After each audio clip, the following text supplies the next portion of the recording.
ඔබ සැමට ජේසු පිහිටයි. ඔබ ජීවිතේ එක දවසක් හරි දෙවියන් වහන්සේගෙන් මෙන්න මේ වගේ ප්‍රශ්නයක් අහලා තියෙනවද? ස්වාමිනී මං හැමදාම කළේ හරි දේ. මං කාටවත් වැරැද්දක් කළේ නැහැ. මං හැමෝටම උදව් කළා. හැම ඉරිදම පල්ලි ගියා. ඒත් ඇයි මටම මෙච්චර ප්‍රශ්න කියලා? හොඳ කරන මටම ඇයි මෙහෙම වෙන්නේ කියලා ඔබ දෙවියන් වහන්සේගෙන් ජීවිතේ එක දවසක් හරි අහන්න ඇති. අද අපි බලමු ඔබ අහන මේ ප්‍රශ්නෙට බයිබලය දෙන සැනසිලිදායක පිළිතුර මොකක්ද කියලා. පරීක්ෂාවක් කියලා කියන්නේ මොකක්ද? බොහෝ අය පරීක්ෂාව කියලා හිතන්නේ දඬුවමක් කියලා. නමුත් බයිබලයේ දෘෂ්ටි කෝණයෙන් පරීක්ෂාව කියලා කියන්නේ පවිත්‍ර කිරීමක්. රත්තරන් පිරිසිදු කරන ආකාරයේ උදාහරණයකට ගන්න. රත්තරන් ගින්දරට දාන්නේ ඒක විනාශ කරන්න නෙමෙයි. රත්තරන් වල තියෙන කුණු වගේම අපද්‍රව්‍ය ඉවත් කරලා දීප්තිමත් රත්තරන් බවට පත් කරන්න. ඔබේ ජීවිතයට එන පීඩාව ඔබව අලු කරන්න එන ගින්දරක් නෙමෙයි. ඒක ඔබව උපදමන්න එන ගින්දරක්. අපේ ශාරීරිකව ශක්තිමත් වෙන්න නම් ව්‍යායාම කරන්න ඕන. ඒකෙදි වෙන්නේ මාංශ පේශිනි වලට පීඩනයක් ලබා දීම. ඒ පීඩනය නිසා තමයි මාංශ පේශී ශක්තිමත් වෙන්නේ. යාකොබ් පළවෙනි පරිච්ඡේදයේ 3 වෙනි පදය මේ ආකාරයෙන් කියනවා. ඔබේ ඇදහිල්ලේ පරීක්ෂා කිරීමෙන් ඉවසීම උපදින බව ඔබ දන්නා හොයා. ප්‍රශ්න නැති ජීවිතයක ඇදහිල්ලක් හෝ ඉවසීමක් ගොඩනැගෙන්නේ නැහැ. ඔබ අද මුහුණ දෙන ප්‍රශ්නය හෙට දවසේ ඔබට එන විශාල අභියෝගයකට මුහුණ දීමට අවශ්‍ය ආත්මික ශක්තිය ගොඩනැගීමක්. එක කොරින්ති 10 වෙනි පරිච්ඡේදයේ 13 වෙනි පදය මෙහෙම කියනවා. මනුෂ්‍යයන්ට සාමාන්‍ය වූ පරීක්ෂාව මිස වෙන පරීක්ෂාවක් නුඹලාට පැමිණියේ නැත. දෙවියන් වහන්සේ විශ්වාසවන්තයා. නුඹලාට දරාගත හැකි ප්‍රමාණයට වඩා පරීක්ෂා කරනු ලබන්ට උන්වහන්සේ ඉඩ නොදෙන සේක. පරීක්ෂාව එන්නේ ඔබව වටන්න නෙමෙයි. ඔබව මීට වඩා ඉහළට ඔසවන්න. දෙවියන් වහන්සේ දන්නවා ඔබේ උපරිම ශක්තිය කොපමණද කියලා.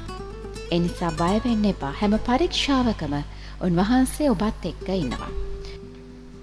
ඔබ අද පරීක්ෂාවක ඉන්නවා නම් මතක තියාගන්න දෙවියන් වහන්සේ පරීක්ෂා කරන්නේ වටිනා දේවල් විතරයි. පාරේ තියෙන සාමාන්‍ය ගලක් කවුරුත් අරගෙන ඔබ දාන්නේ නැහැ. නමුත් දියමන්තියක් බලන්න. ඒක කැපීම වගේම පීඩණයට ලක් වෙනවා. ඔබ අද පීඩනයක ඉන්නේ ඔබ දෙවියන් වහන්සේට ඉතා වටිනා දියමන්තියක් නිසා. යාකොබ් පොතේ කියන විදිහට මේ පරීක්ෂාව හරහා ඔබේ ජීවිතයට ලැබෙන්නේ ඉවසීම වගේම පරිපූර්ණත්වය. ඔබ අද වකුරවන කඳුළු හෙට ඔබේ දවසේ ජයග්‍රහණයේ අත්තිවාරම වේවි. ඒ නිසා කලකිරෙන්න එපා.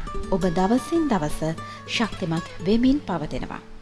යේසුස් වහන්සේ දවසක් ගෝලයන්ගෙන් අහනවා මනුෂ්‍ය අන්ධව උපන්නේ ඔහුගේ පවක් නිසාද නැත්නම් ඔහුගේ දෙමාපියන්ගේ පවක් නිසාද කියලා.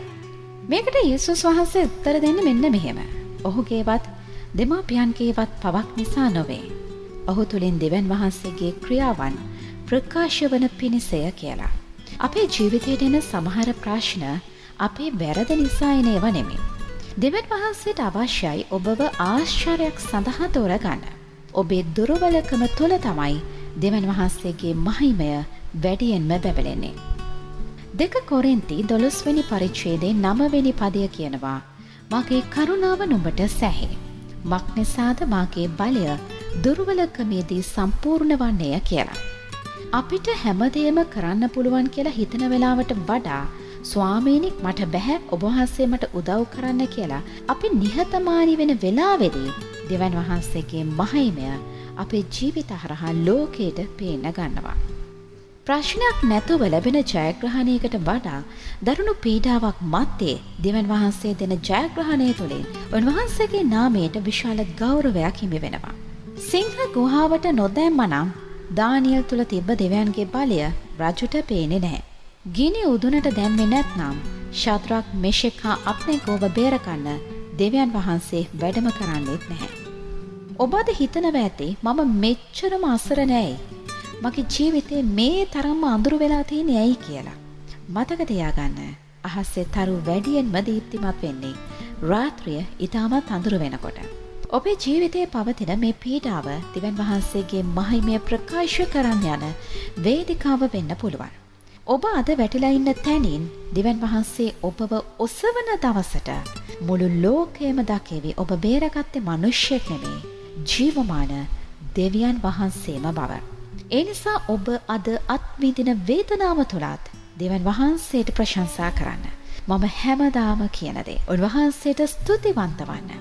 උන්වහන්සේ ඒ පීඩාව තුළින්ම විශාල මහිමයක් ඔබ වෙතට ගෙන එනවා. බයිබලයට අනුව අපි ජීවත් වෙන්නේ පාපය නිසා දූෂිත වුණ වගේම අසම්පූර්ණ ලෝකයක. හිතන්න වැස්ස වැටෙන්නේ නරක මිනිස්සුන්ට විතරක් නෙමෙයි. හොඳ මිනිස්සුන්ටත් වහිනවා. ගම් වතුර ගලනවා. නාය යනවා. ලෙඩ රෝග එනවා. ස්වභාවික විපත් එනවා. අසාධාරණකම් හොඳ නරක ભેදයකින් තොරව කාටත් පොදු වෙනවා. මතෙව් 5 වෙනි පරිච්ඡේදයේ 45 වෙනි පදය මෙහෙම කියනවා. මක්නිසාද උන්වහන්සේ අශුද්ධයන්ටත් ශුද්ධවන්තයන්ටත් තමන්ගේ හිරු උදා කරවනසේක. ධර්මිෂ්ඨයන්ටත් අධර්මිෂ්ඨයන්ටත් වැසි වස්සවනසේක කියලා. යේසුස් වහන්සේ කවදාවත් කිව්වේ නැහැ උන්වහන්සේ අදහන අයට හරි හොඳ කරන අයට හරි ප්‍රශ්න එන්නේ නැහැ කියලා. උන්වහන්සේ දුන්නේ ඊටත් වඩා වෙනස් පොරොන්දුවක්.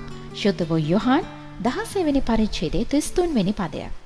ලෝකේ නුඹලාට පීඩා තිබේ. නමුත් ධෛර්යමත් වන්න. මම ලෝකෙන් ජයගත්තෙමි.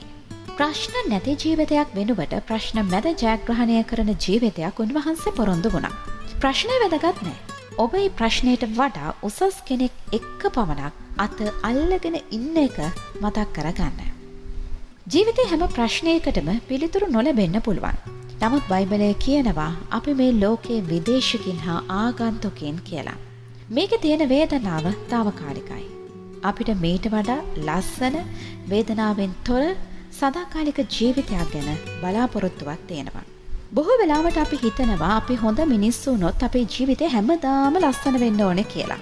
නමුත් යථාර්ථය කියන්නේ අපි ජීවත් වෙන්නේ අසම්පූර්ණ ලෝකයක.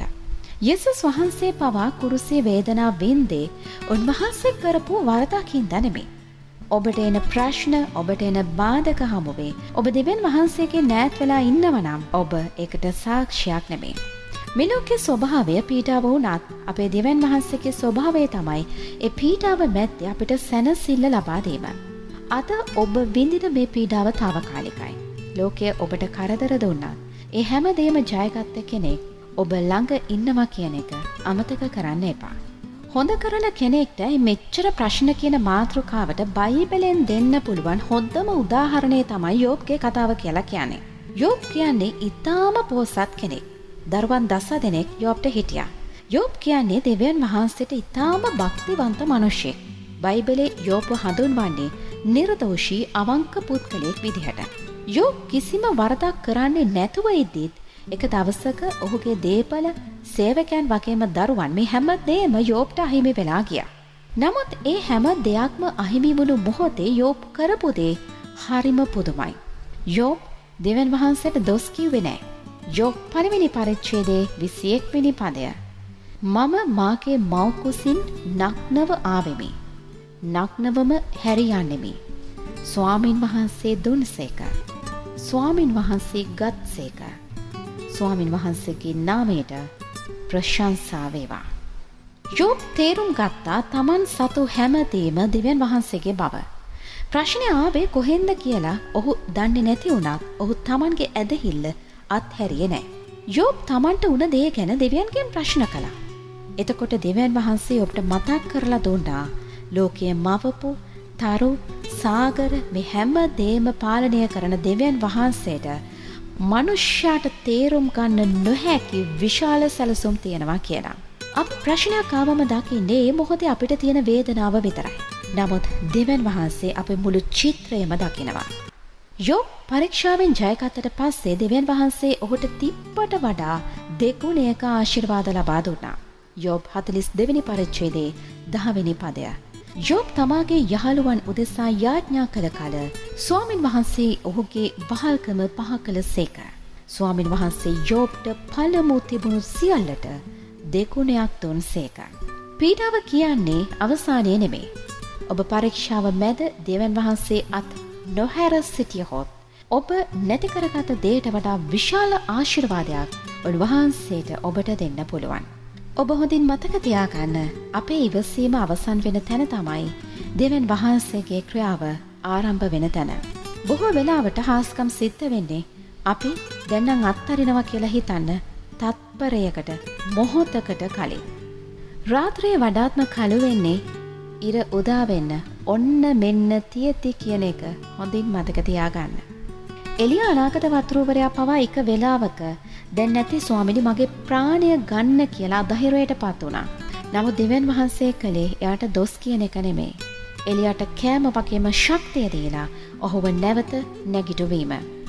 ඉවසන්නම බැරි තැන කරන්න ඕන දේ බයිබලය කියනවා. නික්මයාම 14 වෙනි පරිච්ඡේදයේ 14 වෙනි පදය. ස්වාමීන් වහන්සේ නුඹලා වෙනුවෙන් යුද්ධ කරනසේක. නුඹ නිශ්ශබ්දව ඉන්න. ඔබේ ශක්තිය නිවසන්න උත්සාහ කරන්න එපා. ඔබේ බර දෙවියන් වහන්සේට දීලා එක මොහොතක් ඔබ නිශ්චලව ඉන්න. ඒ නිශ්ශබ්දතාවය ඇතුලේ දෙවියන් වහන්සේ ඔබට කතා කරනවා ඇහි. ඔබ අද මේ වෙලාවේ ඉන්නේ ඉවසීමේ කෙලවරේ වෙන්න පුළුවන්. ඇයි මං තවත් ඉවසන්නේ මට මේ ප්‍රශ්නේ ඇති වෙලා කියලා ඔබ හිතනවා වෙන්න ඇති. නමුත් මේ පණිවිඩය අද ඔබට ලැබෙන්නේ අහම්බෙන් නෙමෙයි. තව එක පාරක් ඉවසන්න. තව එක දවසක් දෙවියන් වහන්සේ දිහා බලාගෙන ඉන්න. මොකද ඔබ වෙනුවෙන් යුද්ධ කරන කෙනෙක් ඉහළ අහසේ ඉන්නවා. උන්වහන්සේ කවදාවත් ප්‍රමාද වෙන්නේ නැහැ. පේත්‍රුස් මුළු රෑම දැල් දැම්මත් එක මාළුවෙක්වත් අහුුනේ නැහැ. ඔහු දැල හෝදලා අත්හරිනකොට තමයි යේසුස් වහන්සේ එතනට ඇවිල්ලා දැල දාන්න කියලා කිව්වේ. ඔබේ ජීවිතේ හිස් දැල් පිරෙන මොහොත දැන් හුඟක් ළඟයි. ඒ නිසා අත්හරින්න එපා. අද දවසත් උන්වහන්සේගේ බලය කෙරෙහි විශ්වාසය තබා ඉවසන්න. ඔබ සැමට ජේසු පිහිටයි.